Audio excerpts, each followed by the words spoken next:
All right, now we're going to cover Chapter 8. It's actually a short chapter, so we're going to talk about a few things here. Okay? Talk about helper methods, stubs. Those are probably the two most important things out of here. Yeah. All right. Look familiar to everybody? Everybody know how we do the comments and the layout and all that stuff, so nothing new there. Okay? Nothing new there. That's all stuff as well. Now they start talking about some different methods. I said this method verifies the verse start of the uppercase letter and contains lowercase letters thereafter. Basically, what they're talking about is how you can have one method call another. Okay? And it's not, we're not going to walk through all of this, but is anything, I mean, there's really nothing new here for anybody. Okay? Actually, you know what? We didn't cover matches before, did we? I don't think I've covered that before. It's not required in any of your class, but this is what's called a general expression. I don't know, some of you in forensics, you might have heard of it somewhere, but basically you can use matches to see if it comes with that, but it's nothing all that particular.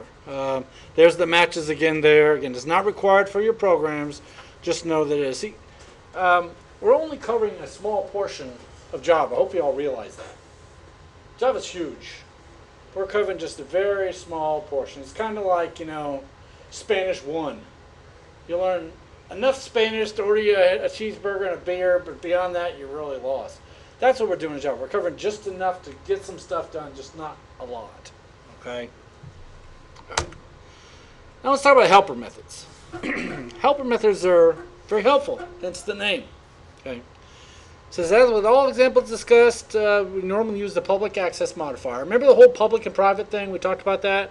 Everybody should remember public, private. You always want to use private for our variables, but public for the methods normally. Okay? All right? And so sometimes you want to create a method that should not be part of the interface. What if I wanted to... okay, let's go back to a banking example, for instance. Okay? So my bank account, how do you get money in a bank account? I'd probably make a deposit.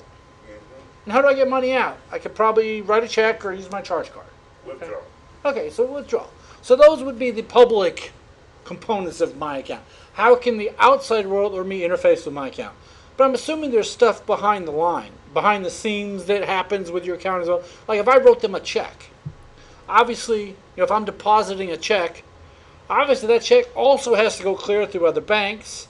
So there's other stuff that happens when I put in money or take money out that we don't see. Those are kind of like helper methods. Okay.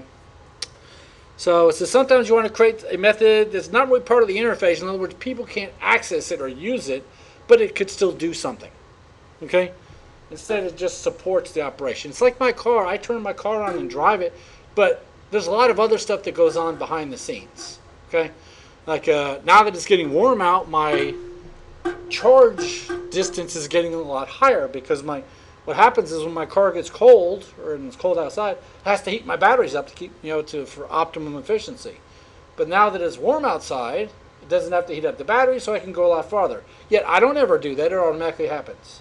So that's like a helper method to my car. Well, Java has the same kind of stuff. Okay. Normally, they say at the bottom here, a helper method would be something that's private. Can you imagine if I had the ability to turn on and off the heating for the battery? I'd be turning it off at all times because it takes electricity to heat it up, but then it wouldn't be running as efficiently. So the engineers basically said, forget that. So, all right. So let's talk about some of these. Okay. So suppose you got to write a program that handles order entries for sports uniform shirts. For each shirt, it says the program should prompt the user for the primary and its trim color. For each color, it says the program should perform the same input validation. Should verify that they're either white, red, or yellow. Okay. And then it's not trivial. Input validation, we haven't covered that in this class yet. Okay. Really, actually, this isn't even really covering it all that much in here. But input validation is a really big deal. You know, making sure people put in numbers, make sure they put the right stuff where it's supposed to go, especially dates and stuff like that. So input validation is a big issue. Okay, here's what input validation does on this program. Prompts the user for a color entry, checks whether it's valid, in other words, white, red, or yellow, then repeats prompt, and if it's wrong, like wrong color, please select again. Okay.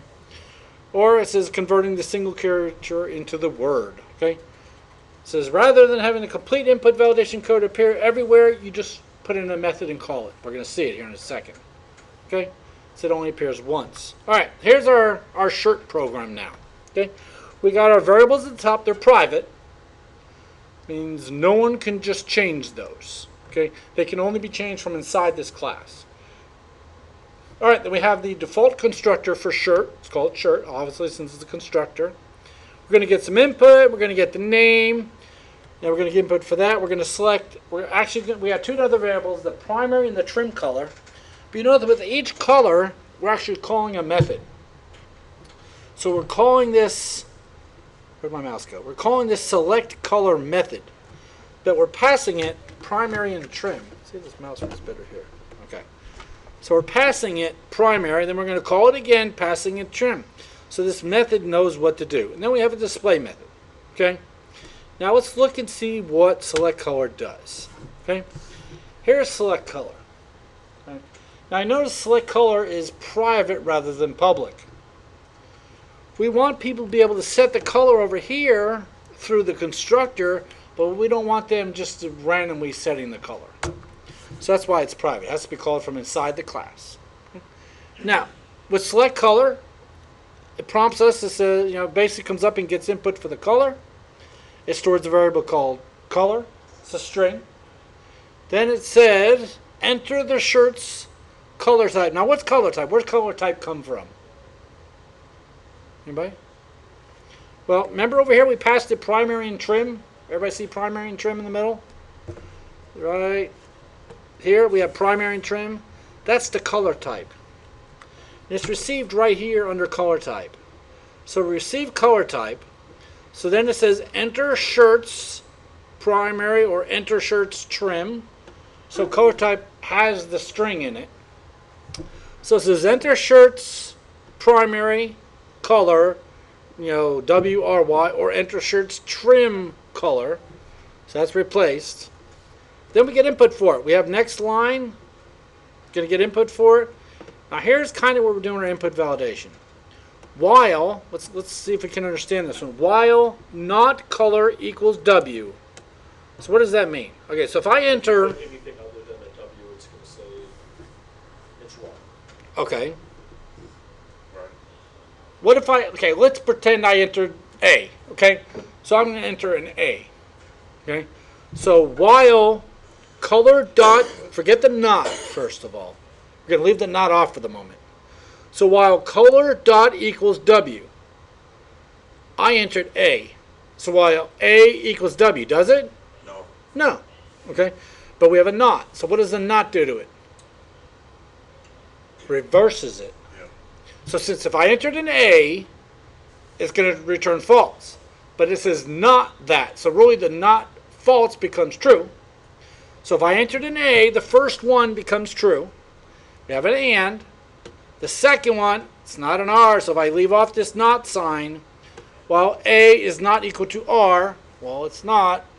It's false. So the first one's true, the second one's true, and the third one becomes true. So what the heck? Well, what it did was this is the while loop. It's going to continue as long as this is true. And since I entered an A, the first one was true, the second one was true, and the third one was true. So so that whole thing's true, so the loop's going to start over again.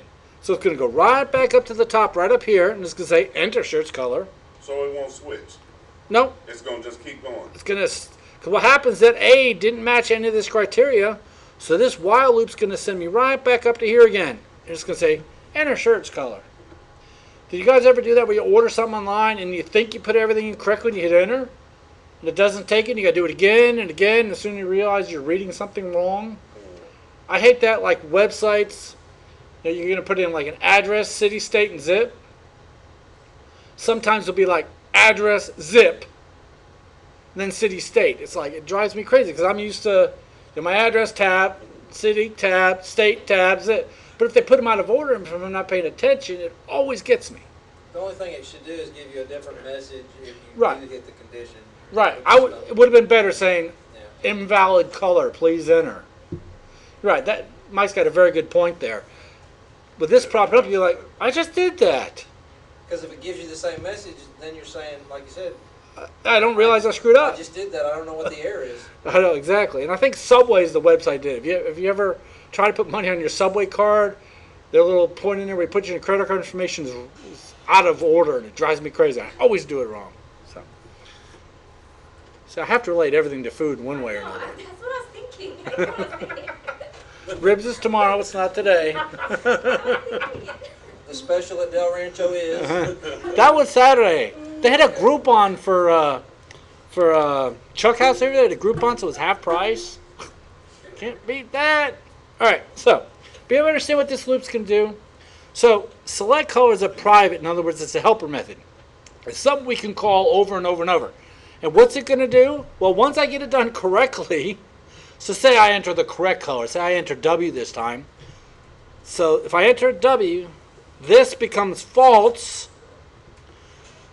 So then we jump out of the loop. Then we come on down in here and we're checking the first digit. We're checking the W. And aha. So we enter the W. It's going to be white. It's going to break. And then down here we return the color. So what ends up happening was this helper method handles all the input and validation for the color and just returns the color, which is kind of nice. Can you imagine if you had to write this multiple times? That would be a pain in the butt. If you had to write it for the primary color and write it for the trim color, no, you don't have to. So here, we can just call select color right here. We know that this method is going to return the text white, red, or yellow. And the same with this one's going to call it again. So I can just keep calling that thing over and over and over. That's automatically going to do it for us. So everybody see how we kind of helped us there? Okay. All right. All right. So there's that one. I think that's the end of that method. Okay. So it's in the shirt constructor 2 slides ago. We noticed how select color was in there. We called it twice.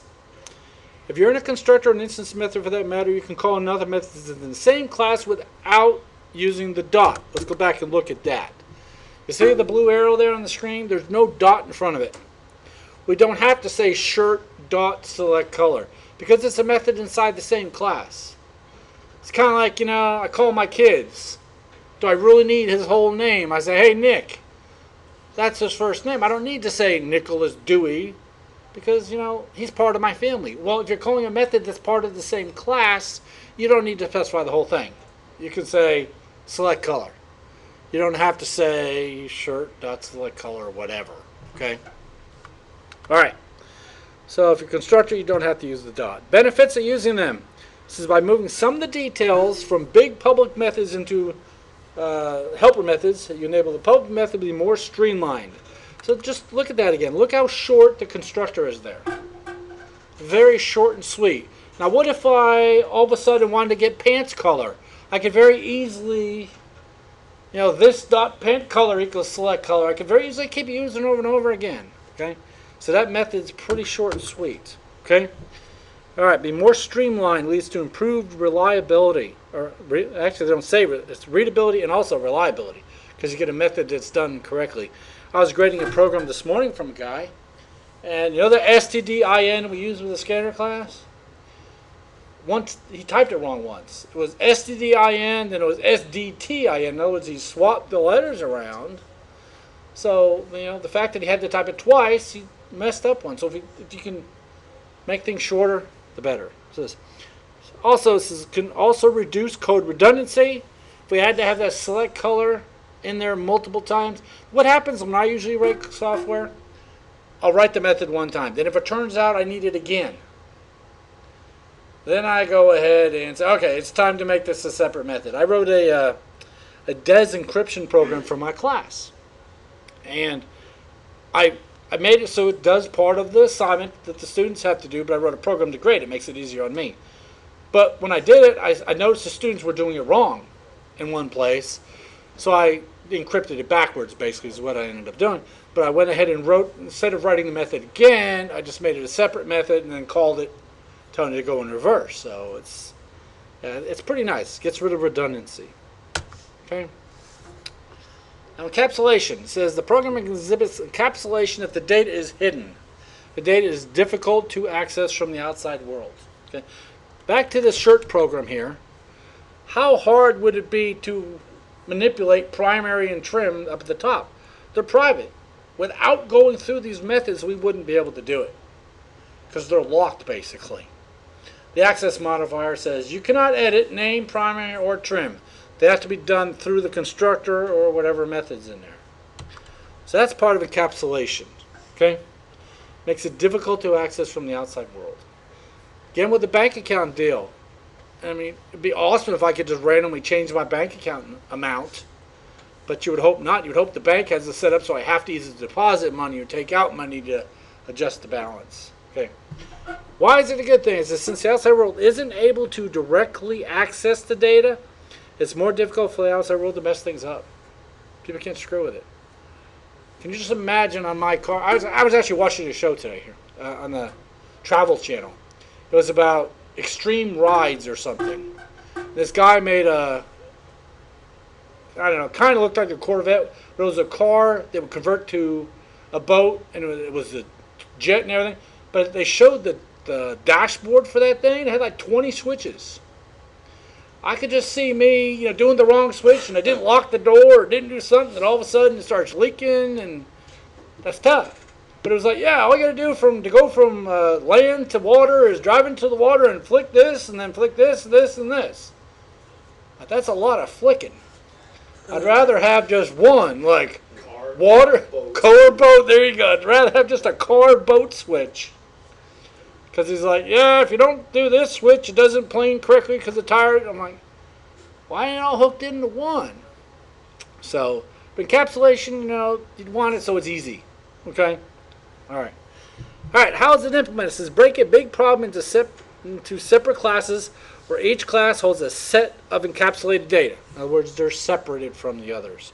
Those data items are called instance variables, which we already talked about. They should all be private. It says break the tasks into smaller methods where each method is a set of encapsulated data. Okay. Can also think of that like buying or building a house. You have different people. You have an electrician do something, a plumber do something. Everybody else does their little piece. You wouldn't want one huge job. You want separate little pieces. I actually was hired to run some network cables for a company across town, and I ran them exactly how I was supposed to be doing it. And then when they were all done, the building was finished, and they moved in, there was no connections in the wall, on this one wall. And they're like, Ken, I thought we hired you to run these connections. I'm like, I did. Well, I ended up putting a tone generator. What they had done, they sheetrocked over them. Because, I even had the box on the wall with the wire hanging out of it. They just put a piece of sheetrock on it. So what I did is I put a tone generator on and went up and down the wall and found the tone and went down, up. It stopped there. Obviously, there's a hole right there. We had to cut it out. I said, whoever did the sheetrock kind of screwed up. But yeah, it was funny. But breaking into multiple tasks is an easy thing. Is a very helpful thing to do. Okay. So this is declaring data as instance variables within the class is one form of encapsulation. Okay. Keeping the thing inside the class. Okay. Declaring within local inside a method is even better. Let's see if we can find one of those. Let's go back a couple slides. Okay. I don't know if we're going to have it on this one. And actually, we don't have it on this one. Well, no. Kind of do. But you see we have the color right here that's actually being declared inside of select color. So then it gets returned here. There's really nothing else. There's no good examples there. Sorry. Nice if I could, but oh well. Okay. So it says, where was I at? In the interest of encapsulation, you use local variables as opposed to instance variables whenever possible. Keep things internal as much as you can. Okay? It says declare a variable locally within inside a method. Okay? If it only needs to persist inside the method, it should only be used inside the method. That's all it's saying.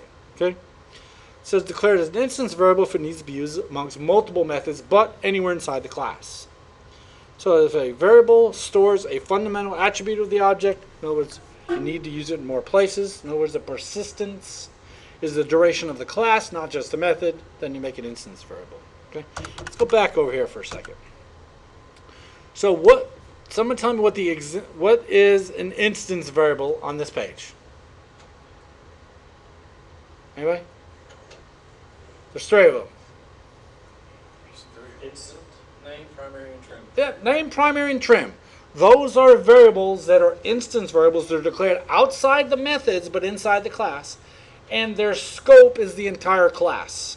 So I can mess with name, primary, and trim anywhere inside this class. So those are called instance variables. Obtained everywhere inside the class. Now, this stdin right here, inside a shirt, inside the constructor, see how it's being declared inside of the constructor? The moment I hit the end of this constructor, guess what happens to stdin? It's gone. Totally gone. Okay? So that would be a variable, my mouse doesn't move. That's a variable declared inside of that method. Alright? So where was I A at? local variable, right? Right, local to the method, correct. Good point. Yep. Alright. Alright. Algorithm design. Okay. It says, given a problem description, what steps should you do to implement a solution? It says, decide on the object first of all. So if we're making, like your guys' next program is the elevator, isn't it? Okay. Yeah.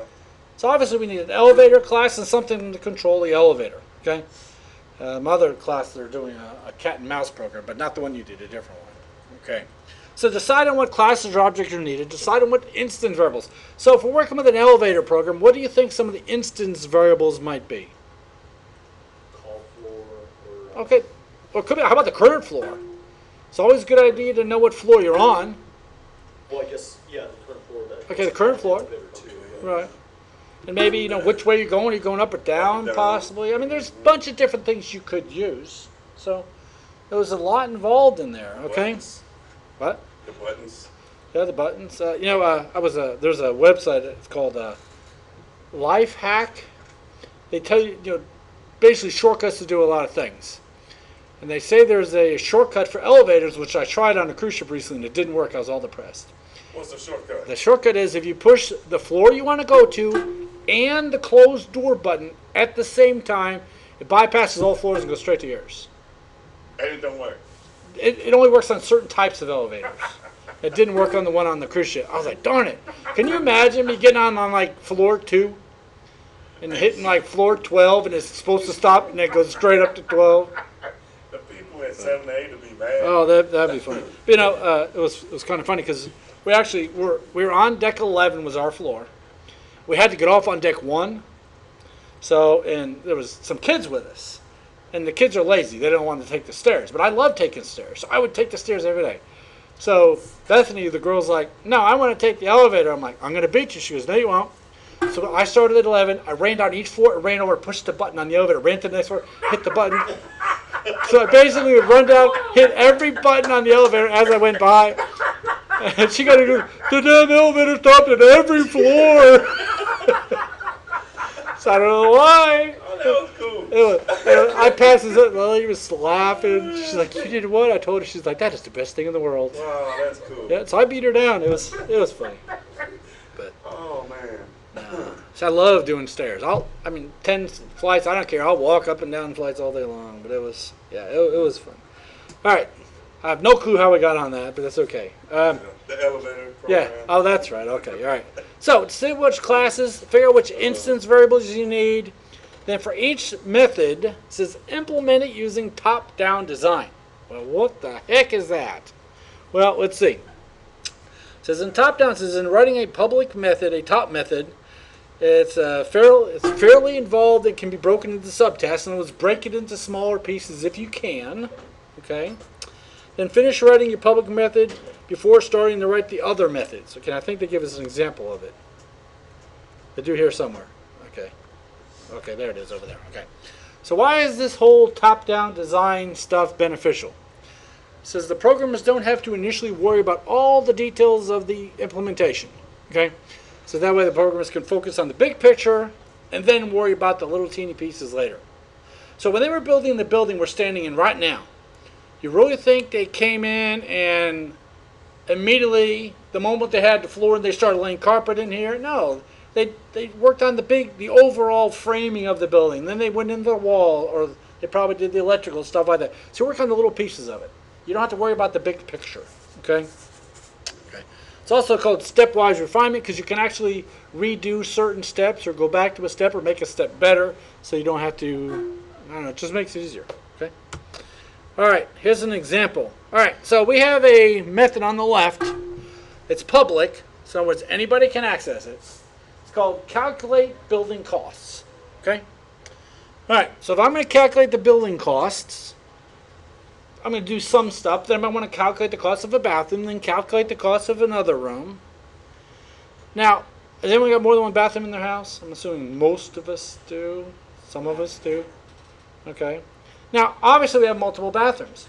So maybe instead, we can actually call another method to calculate the bathroom cost. Okay. Because one could have a shower, one could have a toilet. So inside of calculate bathroom costs, they can do stuff. They can also calculate the floor space. And we could call, they don't show us calculate floor space, but we could do that if it was there, but they don't show it to us. We also calculate other rooms. And you see calculate bathroom and calculate other rooms both called calculate floor space. Because I don't really care if it's a bathroom, garage, or living room, you still got to calculate the floor space the same, just going to be a different size. So just think of it as the entire job and then break it into smaller pieces. Okay. It says the two or more methods perform the same task. Avoid redundant code. That's where you make your private. You notice like this calculate bathrooms is private. This calculate other rooms is private as well. All the outside world is doing is calculate the building costs. Then that one calculates the bathrooms and calculates other rooms. So they're helper methods. Okay. All right. Here's an example. It says implement. I don't think I have the example in here. Oh, I must have hidden it. Hold on. Actually, let's talk about it first. Okay. Implement the functionality of a square. Okay, with a square, we should set its width, calculate the area, then draw it. Okay. Now let's go look at the code for that. 17. I don't have it in here. Wow, okay. For some reason my slide's missing. That's bizarre. Oh, the numbering's off. Oh, no, there it is. No. Is this the one?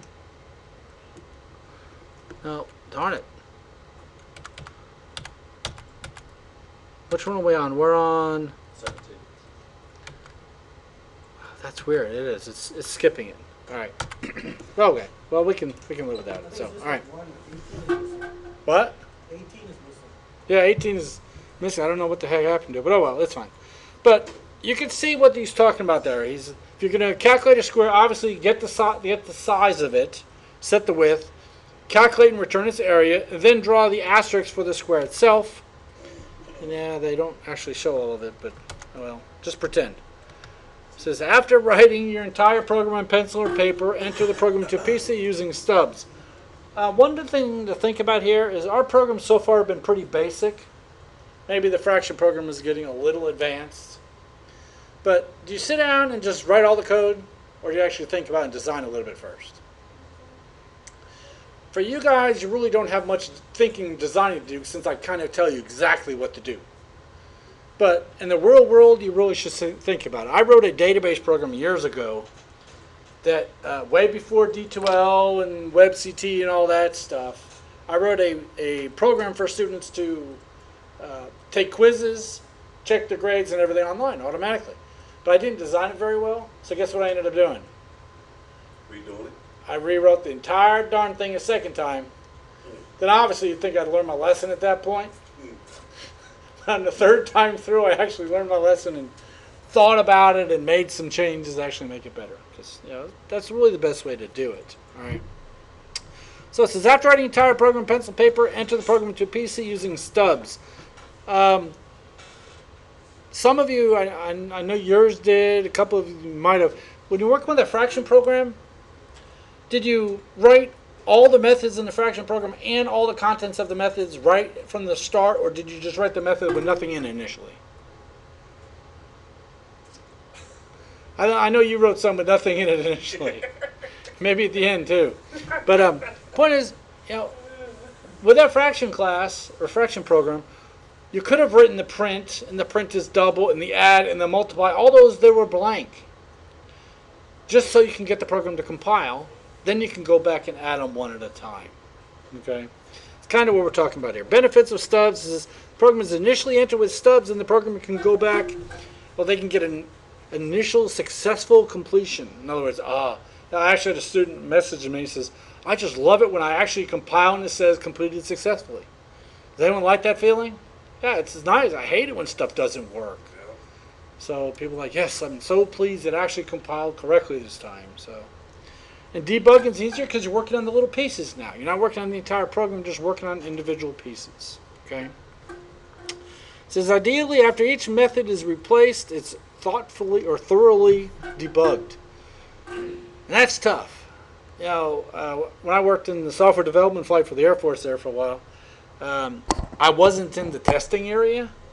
But whenever we wrote software, we'd give it to them to test. And they would, whatever said on screen, they do the opposite. If you asked for a number, they put in a letter. If they, they would always hit the wrong keys. That was their job, just to test it to make sure it was robust and didn't crash on us. So it drove me crazy sometimes. I was like, how did you possibly find that? And they tell us, well, I put in this, and then it caused it to crash. And I was actually grading a guy's program today, written in C#, and it kept crashing. I kept whatever, it was an RSA encryption program, and when I put in the decrypt value, it crashed every time. I'm like, dude, there's something wrong with your code. So obviously it wasn't thoroughly debugged. Okay. So that way, if a bug appears, it should be easy to find it since you know it's probably in your newest replaced module. So you're working on things one at a time, and you can fix it at that point. All right. Merging driver method into driven class. Okay. So far, we've had them separately. Y'all agree with that? We've been doing a lot of stuff separately. Okay. We've had a driver file. We had mouse and mouse driver. Fraction and the fraction driver. Okay. You can put them in one file. Okay. But we refrain from doing that because it's easier to understand when they're in two separate ones, and it's a good thing to know how to do. Okay. We're going to continue to use those separately. Let's see what else. Why? It's a matter of convenience. Okay, great. But we could put them all in one, just one less file. Okay, trying to see. Okay, here we go. Yeah, let's look at this one for a second. So here is the time class. Okay, see the main method here at the bottom? Main method saying time with a capital T, lowercase time is equal to new time with a capital T, 359.0. What it's telling you is create a new instance of the time class called time, small time, that's equal to this value. Well, that's its own method. So what it's doing is it's calling itself. So you can actually have one class, that buttons program I think I showed you guys in this class, that actually called itself. It was all written in one. So what happens is this call down here, time equals new time, was actually calling this constructor up here. So it's calling time, passing it the hours, minutes, and seconds. Then the hours was set to hours, minutes was set to minutes, and seconds was set to seconds. And then when we call time.println, we call this print method. So you can have a driver and a class all in one. Which one did you say was calling the constructor? Okay, down here at the bottom, this time is equal to new time. We're saying we want a new variable called time with lowercase t. What type is it? Well, it's a big case t. It's a big time with a big case t, big T. But it's equal to new time, and this is the constructor. But it's calling the constructor to take 3 arguments, and here's the constructor right here. Okay, and this is the class time. So by calling this constructor, we set all these values that are up here at the top, and then we call print it. So you can put them all in one. And you can actually, we haven't covered it yet, we can actually put classes inside of classes. So, there's more stuff we can do with this. All right? I think we're almost done with these slides. Now this part I've already talked about, but let me read through it again. For while and near, we've used this in front of everything, just like right here we use this dot hours equal H, this dot minutes equals M, and this dot seconds equals S. You don't have to do that. We could have left this off, and it would have worked.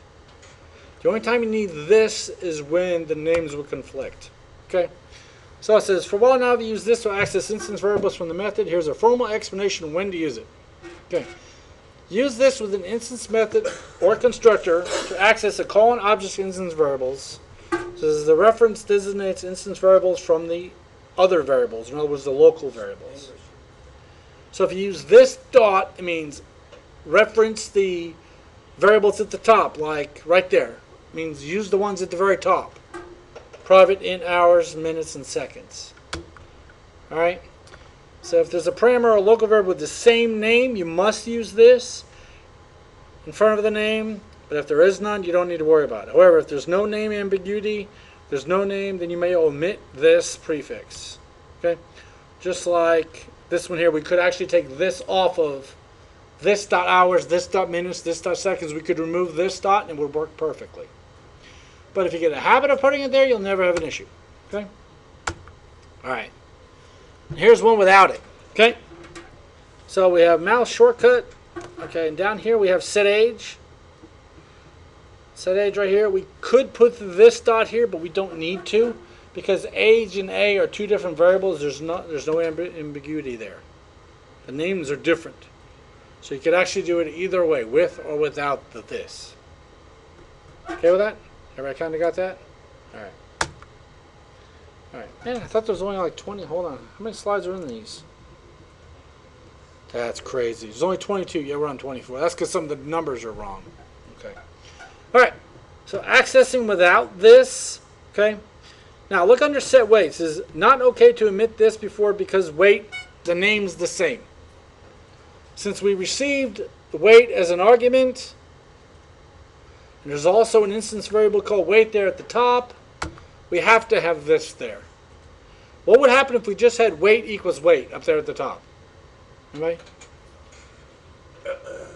What we'd be doing is we'd be setting the weight inside of the method, but we wouldn't be affecting the instance variable at the top. I think I actually did an example of that with a mouse program a while back. Okay. But down at the bottom, we can leave it off because there's no ambiguity there. There's no two names. All right? Wow, that's the end of this chapter 7.